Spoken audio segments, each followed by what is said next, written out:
India's struggle for freedom saw many heroes. Among them were women whose courage and resilience shaped the very foundation of our independence. One such woman was Kamaladevi Chattopadhyay, a name that often goes unnoticed. She was a woman who not only stood at the forefront of India's fight for independence, but also reshaped the cultural and societal framework of the nation. On top of being a significant freedom fighter, she was also a social reformer, an advocate for women's rights, and a pioneer of India's cultural renaissance. This is She Left a Legacy, a series where we delve into the lives of extraordinary women who shaped history. I am Sharmada Venkatasubramanian, and today we bring you the phenomenal tale of Kamaladevi Chattopadhyay, a revolutionary whose contributions go far beyond political activism. Kamaladevi was born in 1903 in Mangalore into a family that nurtured her independent spirit. From very early on, she was exposed to the ideas of freedom, reform, and justice. Her mother Girijabai was a feminist and a social reformer who played a pivotal role in shaping her daughter's outlook. She instilled in Kamaladevi a sense of responsibility towards society and a deep-seated empathy for the marginalized.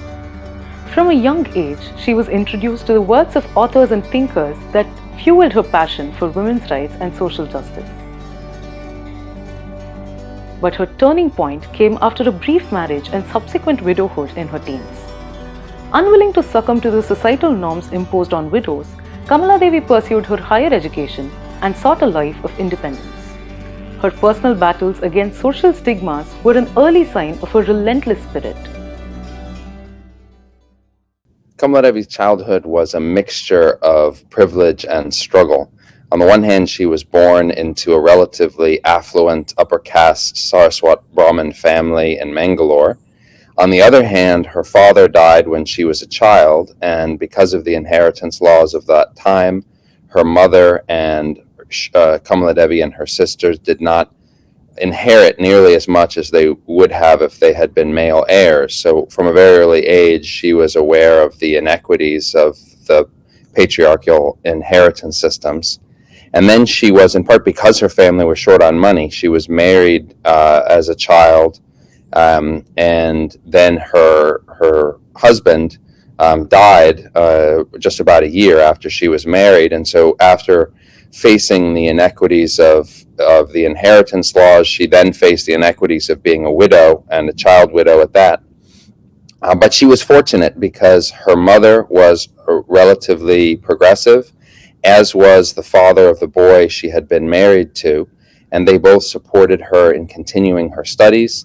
And eventually, her mother decided to relocate to Madras, of course now Chennai, where she was able to reinvent herself.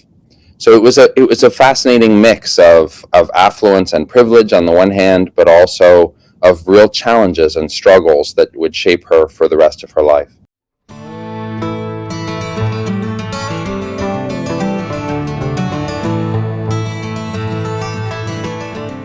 Kamaladevi's exposure to political activism came from her association with notable freedom fighters like Sarojini Naidu and, of course, Mahatma Gandhi. She was inspired by their vision of a free India, but Kamaladevi had her own unique perspective. She believed that the fight for independence wasn't just about driving out the British, it was also about addressing the deep-rooted societal inequalities. In 1927, she joined the Indian National Congress, and her first big step into the freedom movement was during Salt Satyagraha in 1930. She was one of the few women who openly defied the British monopoly on salt production. Her acts of rebellion saw her arrested, but it never deterred her spirit. Her arrest marked a new phase in her life, one where she would become a beacon of hope for millions of women in India. Kamaladevi entered the freedom struggle like many other people at that time, inspired by Mahatma Gandhi. But her path was a bit unusual. For one thing, she had followed her second husband, Harendranath Chattopadhyay, to the UK. Haren was studying there, and although many family members expected Kamaladevi to remain home, she herself decided that she wanted to go as well. And so she traveled to the UK, which was still very unusual at that time, and pursued her own studies there. And it was actually in Europe that she first becomes deeply politicized and engaged in anti-colonial struggles. in part through Haran's influence and the influence of his circle. His brother, Rendranath Chattopadhyay, often known as Chatto, was a radical anti-colonial activist in Europe. And Kamaladevi met him and met many other people in that circle. So by the time she and Haran came back to India, she had already become deeply committed to fighting against British rule. And then Gandhi had emerged as this iconic and massive figure on the Indian scene. And she was pulled immediately into joining the cause, because although Kamaladevi was never a disciple of Gandhi, she was actually more critical of him than many of those in his circle.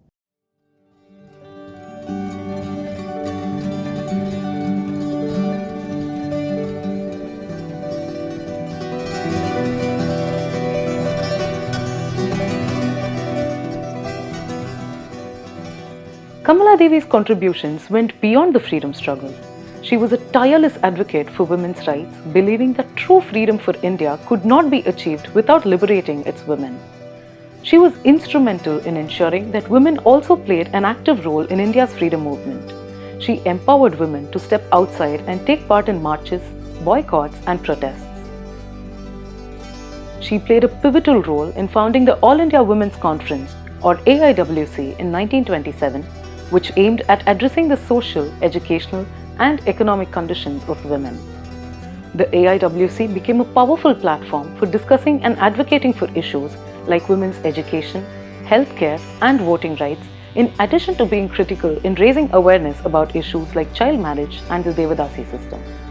Kamaladevi's role in shaping the AIWC solidified her legacy as a women's rights advocate.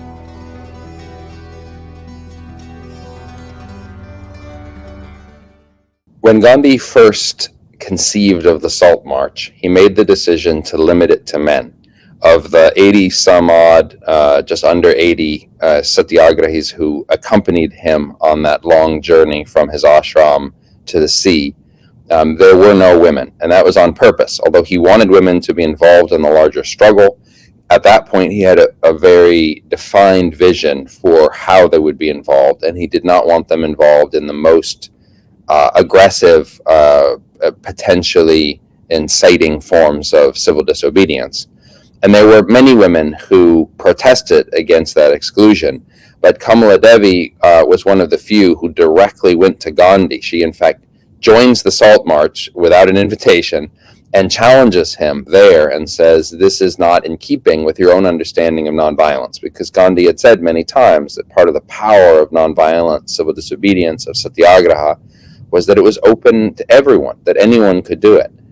And Kamaladevi used his own arguments against him and to his credit, convinced Gandhi to change his mind. And he issues a statement saying, in fact, every facet of the struggle is open to everyone, including women.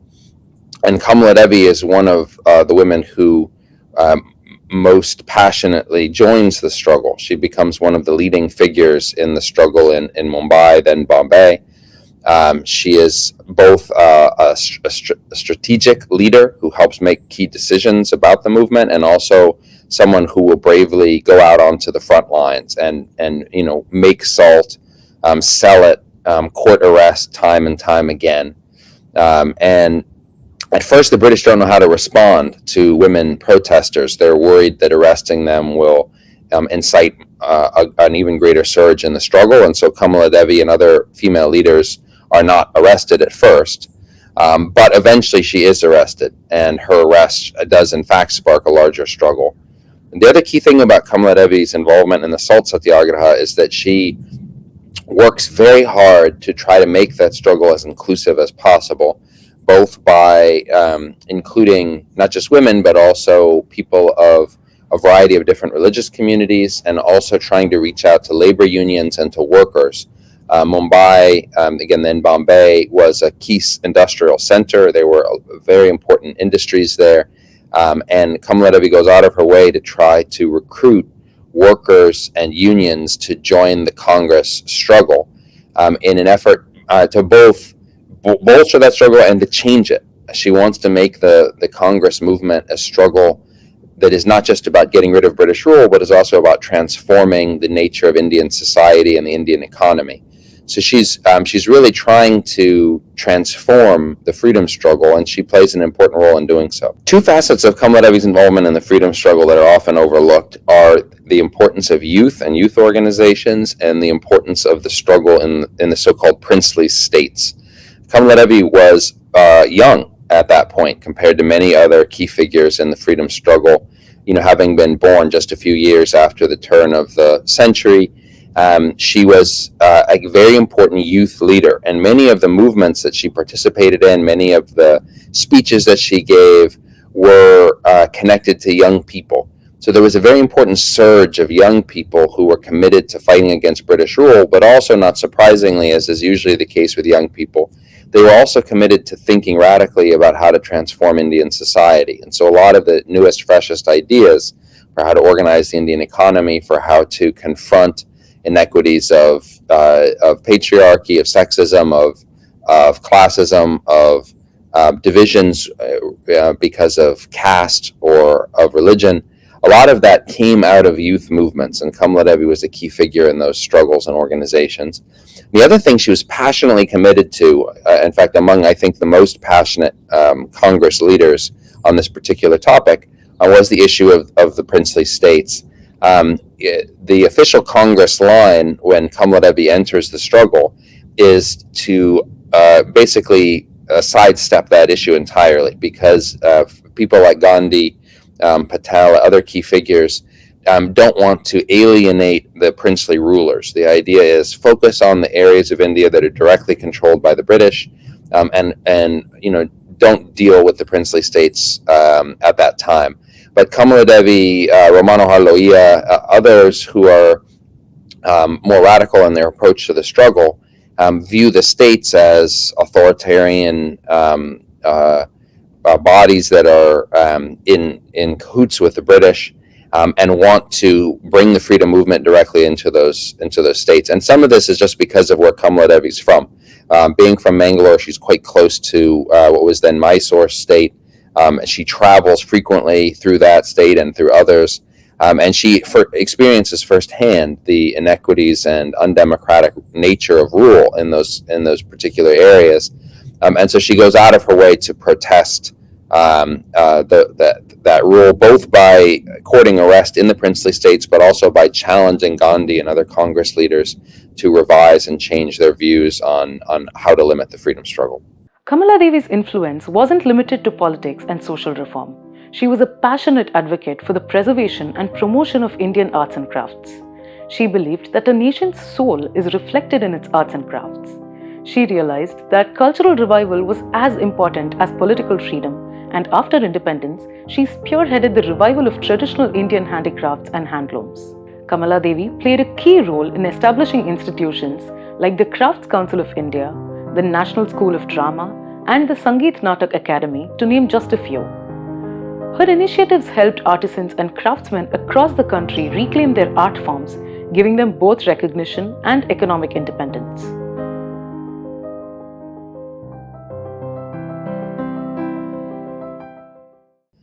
She was one of the most committed anti-colonial activists to the importance of working with one's hands, the importance of returning economic power to India's villages, the importance of empowering artists and craftspeople. And all of that started early in Kamaladevi's life, as she combined her own passion and love for art and beauty with what she admired about Gandhi's commitment to working with one's hands, the charkha, the handloom, being perhaps the most famous example of that. So the link between working with one's hands and fighting against British rule starts quite early for Kamaladevi, and then runs, if you'll forgive the analogy, like a thread throughout the rest of her life. Kamaladevi is an artist and a writer from the very beginning of her life, and that part of her daily life is central throughout her career. There's a wonderful small anecdote that one of her colleagues shares just about how she takes her typewriter with her everywhere. She'll be sitting on a cramped train typing away furiously. She's an intellectual. She's an artist. She's an actress who performs in several very early films. She performs widely on the stage with her husband at the time, Harindranath, who, of course, will go on to a much more prolific career in cinema. And she's a writer, and her writing, I would argue, is actually the most important of her artistic and intellectual endeavors. It's one that stays with her throughout her life. She's the author of multiple books, including her memoir, which I recommend strongly.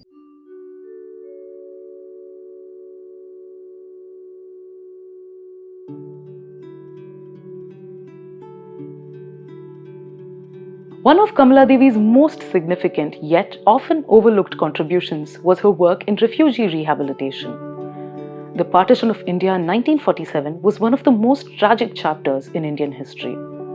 Millions were displaced and the country was left to deal with a massive refugee crisis. Her work in rehabilitating refugees led to the establishment of Faridabad, a city that was originally set up as a resettlement colony for displaced people from Pakistan. Faridabad stands as a testament to Kamaladevi's vision and relentless work for the betterment of the marginalized.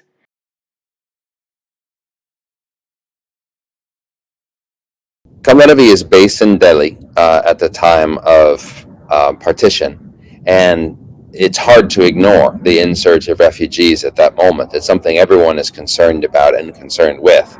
What distinguishes Kamaladevi from many others, not everyone, but from many others, is that she, throughout her life, is the kind of person who takes action. When she sees an injustice, she doesn't just wait and let others deal with it. She gets involved. And Faridabad is an international success when it's first created. People come from around the world in order to marvel at the fact that this new city has been constructed in part with the labor of the refugees themselves, and is being run on a largely cooperative stance that empowers people not just as laborers but also as decision makers over their own economic futures.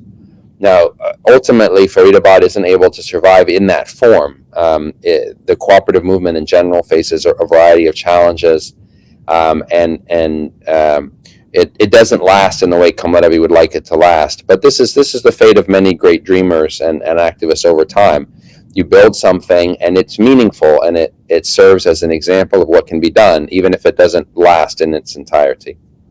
Faridabad stands as a testament to Kamaladevi's vision and relentless work for the betterment of the marginalized. She turned Faridabad into a thriving settlement, providing not just homes but also a sense of community for the refugees. Her ability to organize relief work and provide livelihood to thousands shows just how versatile and impactful her contributions were. Kamaladevi Chattopadhyay's legacy is multifaceted. Recognizing her immense contributions to Indian society, she was awarded the Padma Bhushan in 1955 and the Padma Vibhushan in 1987. Her life reminds us that the fight for independence is not just political, it's social, cultural, and personal. These women may have lived in a time of struggle, but their courage and determination resonate even today.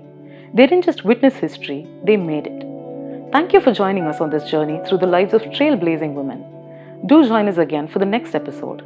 This is She Left a Legacy, a series where we delve into the lives of extraordinary women who shaped history.